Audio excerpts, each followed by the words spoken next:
Volvemos ya para la segunda hora de Submarino Marciano y estamos en comunicación telefónica con Guido Cordero, antropólogo, profesor universitario en la Universidad de Mar del Plata. Si me tiene que corregir algo lo va a hacer en este momento. ¿Cómo estás, Guido? Buen día.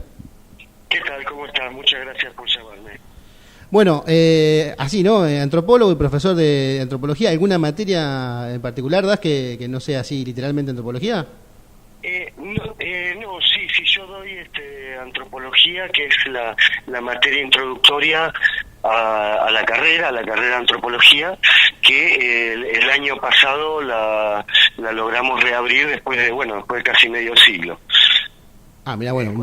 49 años estuvo cerrada y recién el año pasado, después por supuesto de un proceso que fue un poco más largo, pero logramos la aprobación y ahora tenemos estudiantes de antropología de vuelta.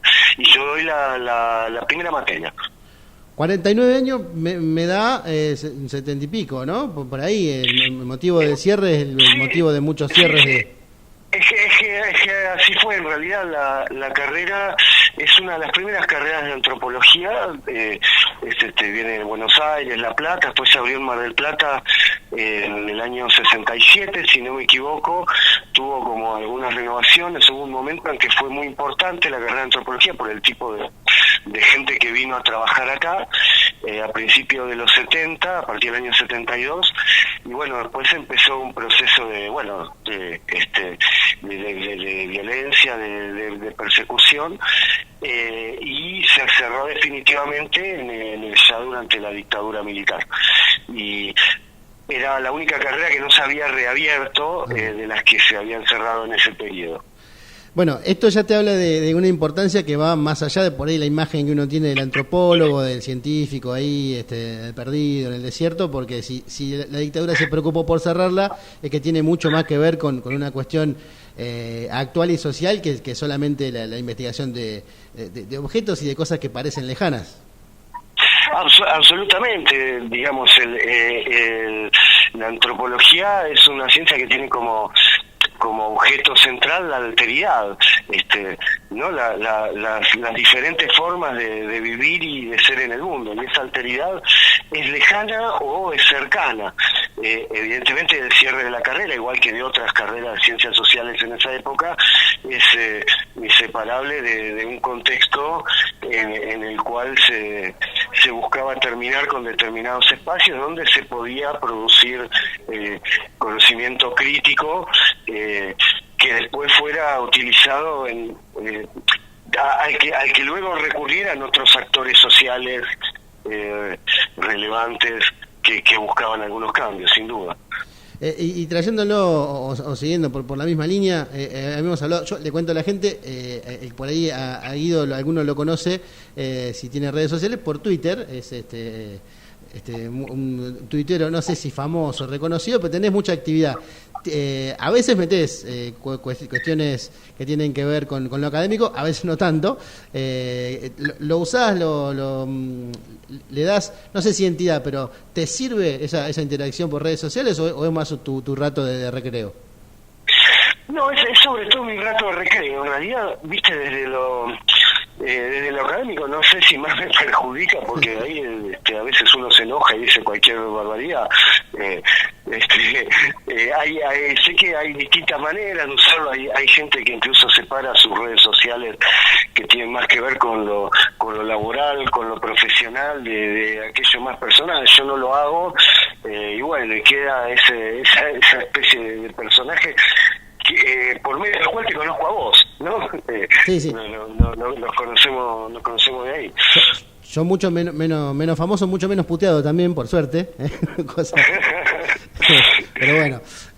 Y bueno, y hablábamos en Twitter y después a través de WhatsApp de algo que puede llegar a reflotarse, que tenía que ver con una de las discusiones que se da a partir del triunfo de Milei, que esgrimía como una de sus banderas principales ser el topo que va a romper el Estado, esa idea del Estado como algo negativo. Y bueno, queríamos tener una visión antropológica, pongámosle, de qué es el Estado o qué importancia tiene hoy el Estado como concepto. Claro, Bueno, por ahí justamente vos planteaste esa pregunta, ¿no? ¿Qué es el Estado? Y hay por ahí que partir de esa pregunta que no es tan fácil de responder, porque cuando alguien, ya sea para defenderlo o para defenestrarlo, está en contra del Estado, concretamente ¿de qué está hablando? Eso es por ahí lo que uno debería preguntarse, ¿no? El Estado no son los edificios públicos, no son es difícil delimitar qué es el Estado y qué no es el Estado. Se trata fundamentalmente de prácticas sociales y de condensaciones del poder y de las formas de jerarquización de una sociedad determinada. Tradicionalmente, la teoría sociológica, antropológica, política, hablaba de sociedades con Estado y sociedades sin Estado, ¿no? Digamos, definiendo algunas comunidades en función de una falta que tendrían con respecto a las sociedades más desarrolladas o más complejas. Pero cuando uno va a trabajar por ahí con los materiales empíricos, ya sea en cualquiera de las ramas de la antropología o de la historia que trabaja esos temas, distinguir aquello que es una sociedad estatal de aquello que no lo es, no resulta tan fácil. Lo que llamamos el Estado es fundamentalmente una idea, es algo que no existe materialmente más allá de esa idea donde cristalizamos determinadas relaciones sociales. Desde ese punto de vista también un planteo de destrucción del Estado, ya sea desde esta especie de liberalismo de extrema derecha o de derecha radical, como lo llaman algunos especialistas, o desde el libertarianismo más tradicional, es como difícil de sostener. ¿Qué sería concretamente destruir el Estado, no? Eso me pregunto yo. En la práctica, lo que vemos ahora por ahí de una retirada de determinadas funciones del Estado no deriva en la desaparición del Estado como fuerza ordenadora. En el peor de los casos, cuando si el Estado se retirara concretamente de algún área de la vida social, probablemente lo que surgiría es otras estructuras de jerarquización y de organización social que siguen siendo necesarias, y a esas estructuras las llamaríamos el Estado. Claro. No sé si habrás escuchado seguramente alguna vez decir, bueno, no sé, en tal barrio el Estado no existe. ¿No? Pensando en barrios con situaciones de marginalidad y de violencia. Bueno, probablemente esas situaciones de marginalidad, de violencia, etcétera, dicho así muy simplificadamente, sea más productivo pensarlo como una modalidad como se está expresando el Estado en ese tiempo y en ese lugar.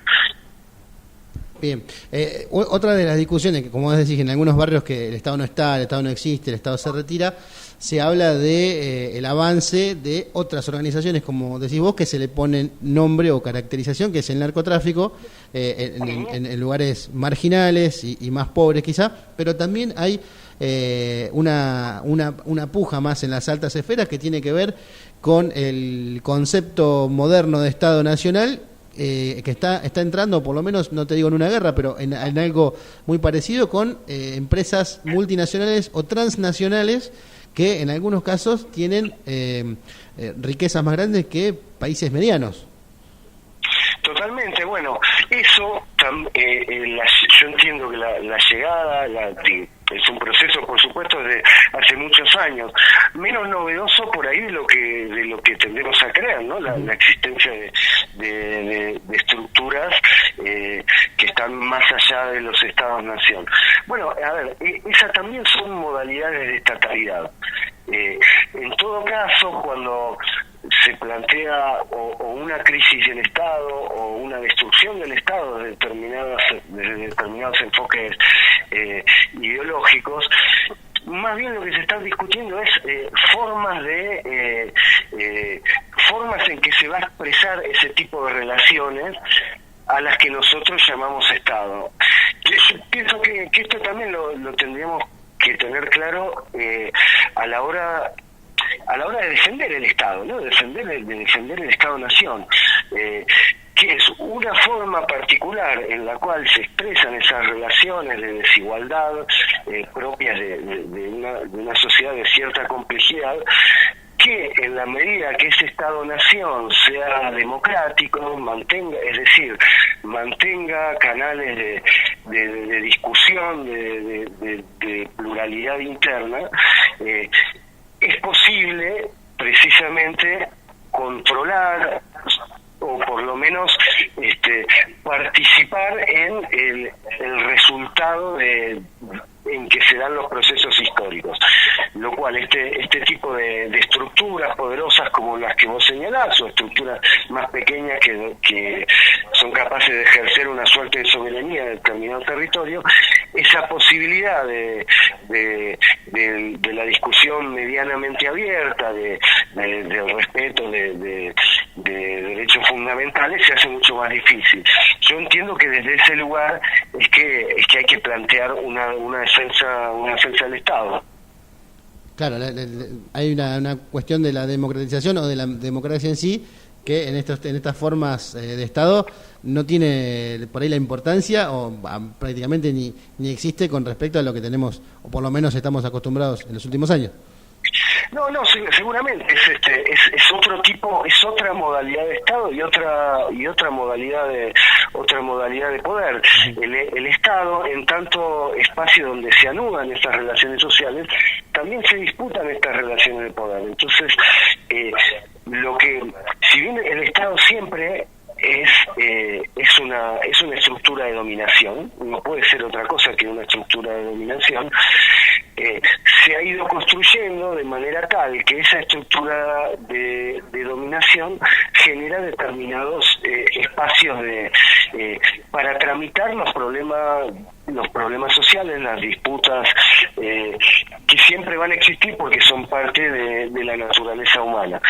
En ese sentido, yo entiendo que algunas críticas al Estado son una crítica que separan en ese carácter que tiene el Estado de ser intrínsecamente una relación de dominación, precisamente para disolver aquellos límites a formas de dominación que el Estado-nación democrático moderno supone. Clarito. Bueno, y para cerrar, Guido, te dejamos en este recreo que te hemos abordado de la facultad, la más sencilla y quizá la más compleja. ¿Cómo la ves? ¿Yo? Sí. No, bueno, qué sé yo. Ha habido distintas épocas y siempre han terminado. A veces han terminado las buenas épocas para mal y bueno, y las malas épocas terminarán para bien. Esto no tiene ningún fundamento teórico, empírico, académico, nada, pero yo creo que es la actitud que hay que tener. Muy bien. Guido, te agradezco la comunicación. Bueno, seguiremos seguramente fuera de aire y ojalá podamos volver a charlar por ahí con más gente alrededor. Te mando un abrazo. Te mando un abrazo, muchas gracias.